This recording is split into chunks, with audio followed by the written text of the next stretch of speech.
তীর্থ দৌড়ে পালালা যে, কোথায় তুমি? হ্যাঁ, তীর্থ পড়তে বসছিল কোথায়? তীর্থ না না, আমি তীর্থ টেবিল দেখবো কোথায় পড়তে বসছে। টেবিলে বসে না একজনও, হ্যাঁ বসে না, ছেলেও বসে না, খাটের উপরেই বসে। এই খাটের উপরে বসে। এটা হচ্ছে তীর্থর পড়ার পড়ার রুম না?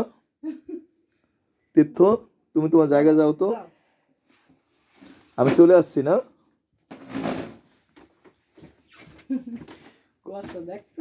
এই তো তীর্থকে তো দেখা যাচ্ছে না।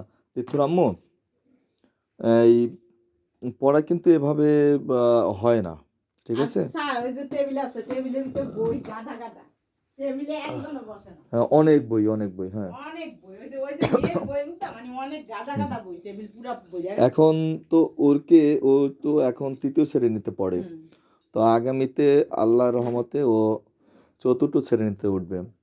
তো সেই ক্ষেত্রে তীর্থর আম্মু ওকে একটা টেবিল এবং একটা চেয়ারের ব্যবস্থা করতে হবে। আচ্ছা ঠিক আছে, দেখি আপনার কথা শুনছো, স্যারের কথা শুনছো, টেবিলে বসে পড়বা কিন্তু। এভাবে পড়া হয় না, ঠিক আছে ঠিক আছে? এইভাবে পড়া হয় না। এই যে পা ওখানে ও যেভাবে বসছে না, ওর পা ব্যথা করবে, ও পা ঝিরঝির করবে, এবং ওখানে যে একেবারে আপনি যেভাবে লেগে বসছে ওখানে মশায় কামড়াবে, তারপরে আরও অনেক সমস্যা হবে। এর থেকেও যদি পা ঝুলিয়ে যদি পড়ে, দেখা গেল যে ও পায়েও ভালো লাগলো, ওর ইচ্ছে মতো পড়তে পারলো, তাই না? ও দেখেন ওকে দেখা যাচ্ছে না, এই যে কিছুই দেখা যাচ্ছে না, তুমি কাছে আসো, ওকে দেখা যাচ্ছে না। হ্যাঁ, আমি তো ভিডিও করতেছি, তাই না? তীর্থ তুমি এখানে আসো, ওইটা নিয়ে তোমার বই নিয়ে আসো, তুমি কি পড়তেছো আমি একটু দেখবো। বিজ্ঞান বিজ্ঞান বই কোথায় তোমার? আগামীকালকে হচ্ছে বিজ্ঞান পরীক্ষা, তাই না? আজকে এতক্ষণ বিজ্ঞান বই পড়াইছিলাম। আচ্ছা, এখন বাজে হচ্ছে রাত 10টা 16। কখন বসছো পড়তে? আমি 6টার সময় বসছিলাম। 6টার সময়? তুমি কি এখন কি পড়তেছিলা না ঘুমাতে গিয়েছিলা? আমি পড়তেছিলাম। আচ্ছা, খাওয়া দাওয়া করেছো? কি খেয়েছো?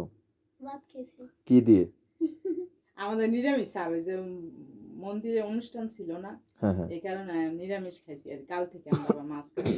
ও আচ্ছা আচ্ছা। তো তোমার স্বাস্থ্য ভালো আছে? তুমি তো মাঝে মধ্যে অসুস্থ হয়ে যাও। তীর্থ, আগামী কালকে বিজ্ঞান পরীক্ষা, তাই না? অঙ্ক কেমন হয়েছে পরীক্ষা? ভালো হয়েছে। কত পাবে? বলো। 100। ইংরেজিতে একটু টুকিটাকি ভুল হয়েছে না? 100 পাবে না? পাবে, পেতেও পারো। টুকিটাকি ভুল হয়েছে না একটু। আচ্ছা, এখন কথা হলো আগামীকালকে বিজ্ঞান পরীক্ষা, তারপরে